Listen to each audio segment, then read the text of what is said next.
നമസ്കാരം. പുതിയ വീഡിയോയിലേക്ക് ഏവർക്കും സ്വാഗതം. ദിവ്യ എന്ന പെൺകുട്ടിയെ മലയാളികൾ അറിയാത്തവരായി ആരും ഉണ്ടാവില്ല. ദിവ്യ സ്വന്തം കുഞ്ഞിനെ ബക്കറ്റിലെ വെള്ളത്തിൽ മുക്കിക്കൊന്ന ഒരു അമ്മയായിട്ടാണ് ദിവ്യ എല്ലാവരും അറിയുന്നത്. പക്ഷേ ഇപ്പോൾ ദിവ്യക്ക് സംഭവിച്ചിരിക്കുന്നത് അതിദാരുണമായിട്ടുള്ള സംഭവമാണ്. ദിവ്യ ആത്മഹത്യ ചെയ്തിരിക്കുന്നു. വളരെയധികം മാനസിക സമ്മർദ്ദങ്ങളിലൂടെ കടന്നുപോയൊരു പെൺകുട്ടിയായിരുന്നു ദിവ്യ. ആരും അറിയാതെ മനസ്സിൻ്റെ ഉൾക്കൊള്ളിൽ ഉണ്ടായിക്കൊണ്ടിരുന്ന രോഗാവസ്ഥയെക്കുറിച്ച് അറിയാതെ സ്വന്തം കുഞ്ഞിനെ ബക്കറ്റിലെ വെള്ളത്തിൽ മുക്കിക്കൊല്ലേണ്ടി വന്ന ഒരു അമ്മയായിരുന്നു ദിവ്യ. എന്നാൽ ദിവ്യയുടെ മുൻപോട്ടുള്ള ജീവിതത്തിൽ ഒരിക്കലും ദിവ്യയ്ക്ക് സമാധാനം കിട്ടിയിട്ടുണ്ടാവില്ല. സമാധാനവുമില്ല. മാനസിക സമ്മർദ്ദത്തിന് അടിമയായിരുന്ന ദിവ്യയെ പരിഗണിക്കാൻ ചുറ്റും ആരും ഉണ്ടായിരുന്നില്ല. അതുകൊണ്ട് തന്നെ ദിവ്യ ആത്മഹത്യയിലേക്ക് എത്തിപ്പെടുകയായിരുന്നു എന്ന് വേണം കരുതാൻ. വിവാഹവും വിവാഹാനന്തര ജീവിതവുമൊക്കെ ഓരോ മനുഷ്യൻ്റെയും മനസ്സിൻ്റെ താളം തെറ്റിക്കുന്നത് എപ്രകാരമാണെന്നതിന് വ്യക്തമായൊരു തെളിവാണ് ദിവ്യ എന്ന പെൺകുട്ടി. ദിവ്യ വിവാഹത്തിന് മുൻപ് ഉണ്ടായിരുന്ന ഒരു ജീവിതമേ അല്ല വിവാഹത്തിന് ശേഷം. മിടുക്കിയായിരുന്ന പെൺകുട്ടിക്ക് വിവാഹത്തിന് ശേഷം സംഭവിച്ചത് യാതൊരു പരിഗണനകളും ഇല്ലാതിരുന്ന ആ കാലങ്ങളിൽ ഭർത്താവിൽ നിന്നോ ഭർത്തൃ വീട്ടുകാരിൽ നിന്നോ പരിഗണനകൾ കിട്ടിയിരുന്നില്ല. ഗർഭകാലത്തിന് ശേഷവും സമയങ്ങളിലൊന്നും ദിവ്യയ്ക്കൊരു പരിഗണനയും കിട്ടിയിരുന്നില്ല. അതുകൊണ്ട് തന്നെ ഒരു കുഞ്ഞുണ്ടായാൽ ഇതൊക്കെ മാറുമെന്ന് ദിവ്യ ആഗ്രഹിച്ചു. കുഞ്ഞുണ്ടായതിനു ശേഷം കുഞ്ഞിനെ സംരക്ഷിക്കാൻ ആരുമില്ല. ദിവ്യയുടെ കുടുംബത്തിലും തക്ക പരിഗണന കൊടുക്കാൻ ആരും ഉണ്ടായിരുന്നില്ല. അതുകൊണ്ട് തന്നെ ദിവ്യയുടെ ഭർത്താവിൻ്റെ വീട്ടുകാരെ ആശ്രയിക്കാൻ ദിവ്യ തയ്യാറായി. പക്ഷേ എന്നിട്ടും അവരും ഒരു രീതിയിലും ദിവ്യയ്ക്കോ ദിവ്യയുടെ കുഞ്ഞിനോ ഒരു സപ്പോർട്ട് കൊടുക്കാൻ തയ്യാറായിരുന്നില്ല. ദിവ്യയ്ക്ക് പ്രസവത്തിന് ശേഷം ഉണ്ടാവുന്ന സ്ത്രീകളിൽ സർവ്വസാധാരണമായി കാണുന്ന പോസ്റ്റ് പാർട്ടം ഡിപ്രഷൻ ഉണ്ടായിരുന്നു. ഇത് ദിവ്യയ്ക്ക് അറിയില്ലായിരുന്നു. ദിവ്യയുടെ ചുറ്റുമുള്ളവർക്കും ഇതിനെക്കുറിച്ച് യാതൊരു ധാരണയും ഉണ്ടായിരുന്നില്ല.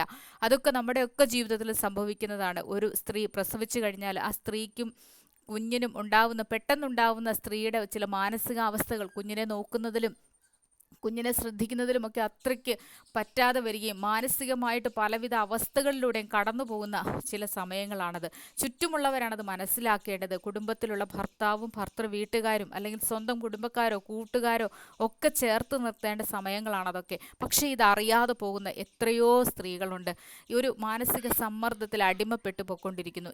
അത്തരത്തിലൊരു പെൺകുട്ടിയായിരുന്നു ദിവ്യ വളരെയധികം മാനസിക സമ്മർദ്ദത്തിലൂടെ കടന്നു പോയിക്കൊണ്ടിരുന്നപ്പോൾ കുഞ്ഞിൻ്റെ കരച്ചിലും നിലവിളികളും ഒന്നും ദിവ്യയ്ക്ക് ഇഷ്ടമുണ്ടായിരുന്നില്ല. ഇതൊക്കെ ഈ രോഗത്തിൻ്റെ ലക്ഷണങ്ങളാണെന്ന് ദിവ്യ മനസ്സിലാക്കിയിരുന്നില്ല. അതുകൊണ്ട് തന്നെയും ദിവ്യ സ്വന്തം കുഞ്ഞിനെ ബക്കറ്റിലെ വെള്ളത്തിൽ മുക്കിക്കൊന്നു. അതിനുശേഷമുള്ള അഭിമുഖങ്ങളിൽ ദിവ്യ പറയുന്നുണ്ട്, താനാണോ ഇത് ചെയ്തതെന്ന് താൻ സംശയിക്കുന്നു. കാരണം തൻ്റെ ഈ കൈകൾ കൊണ്ടാണോ തൻ്റെ കുഞ്ഞിനെ കൊന്നത്? എന്നാൽ വളരെ സുന്ദരിയായൊരു മോളായിരുന്നു അതെന്നൊക്കെ ദിവ്യ വളരെയധികം വേദനയോടുകൂടി ഓർമ്മിച്ചെടുക്കുന്നുണ്ട്.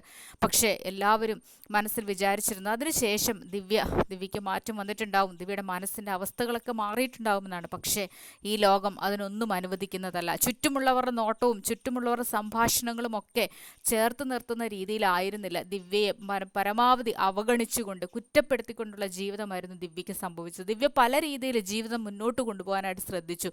എവിടെ നിന്നെങ്കിലും തനിക്ക് സ്നേഹത്തിൻ്റെ ഒരു കാരുണ്യം കിട്ടിയെങ്കിലും ദിവ്യ ആഗ്രഹിച്ചു. യൂട്യൂബ് ചാനലുകളൊക്കെ തുടങ്ങി അതിൽ നിന്ന് കിട്ടുന്ന വരുമാനം കൊണ്ട് ജീവിക്കാം, അല്ലെങ്കിൽ അതിലൊക്കെ ആശ്രയിച്ചുകൊണ്ട് മുൻപോട്ട് ജീവിക്കാം എന്നൊക്കെ ദിവ്യ കരുതി. ഒന്നിലും വിജയത്തിലെത്താൻ ദിവ്യയ്ക്ക് സാധിച്ചില്ല. കാരണം ദിവ്യ അതിഭീകരമായിട്ടുള്ള മാനസിക സമ്മർദ്ദങ്ങളിലൂടെ കടന്നുപോയി ഒരു മാനസിക രോഗത്തിന് അടിമയായിരുന്നു എന്ന് വേണം കരുതാൻ. ഇതിൽ നിന്നൊക്കെ മാറ്റം വേണമെങ്കിൽ പരിഗണിക്കുന്ന ആളുകൾ ചുറ്റുമുണ്ടാവണം. ദിവ്യയ്ക്ക് അതുണ്ടായിരുന്നില്ല. അതുകൊണ്ട് തന്നെ ദിവ്യ ആത്മഹത്യയിലേക്ക് എത്തപ്പെടുകയാണ് ഇപ്പോൾ ചെയ്തിരിക്കുന്നത്. സമാനമായിട്ടുള്ള അവസ്ഥകളുള്ള സ്ത്രീകൾ എത്രയോ ഈ ഭൂമിയിലുണ്ട്. ഡിപ്രഷനായിട്ട് അനുഭവിച്ചുകൊണ്ട് ചുറ്റുമുള്ളവർ അവഗണിച്ചുകൊണ്ട് മുൻപോട്ട് ജീവിക്കേണ്ടി വരുന്ന പല സ്ത്രീകളെയും കാണാനായിട്ട് സാധിക്കും. അതുകൊണ്ട് തന്നെ ദിവ്യയുടെ ജീവിതം ഓരോ സ്ത്രീകൾക്കും ഓരോ പാഠമാണ്. ദിവ്യയുടെ സമാനമായിട്ടുള്ള അവസ്ഥകളിലൂടെ കടന്നു പോകുന്ന സ്ത്രീകളെ സംരക്ഷിക്കാനും അവർക്ക് തക്ക സമയത്ത് അതിനുവേണ്ടി ട്രീറ്റ്മെൻറ്റ് കൊടുത്തുകൊണ്ട് മുൻപോട്ട് പോകാനും കഴിയണം.